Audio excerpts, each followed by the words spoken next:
Ohayo gozaimasu mga tomodachi. Magandang umaga po. Bali, nais ko lamang pong magbahagi o magbigay ng mga konting advice o konting tip para sa ating mga tomodachi na sasampa pa lamang po ng barko mga tomodachi. Bukod po sa maraming bagay na ating pong mga dinadala kapag sumasampa po tayo ng barko, pangkaraniwan na lang po yung mga bagay-bagay na dinadala po natin. Kain, mga personal na ginagamit po natin, pangkaraniwan lamang po yan. Pero meron pa po isang bagay na mas mahalaga bukod po.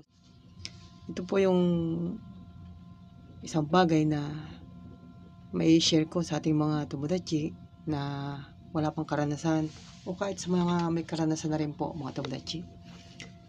Unang-una po, kapag sasampa po tayo ng barko, kailangan po natin dadalhin ay ang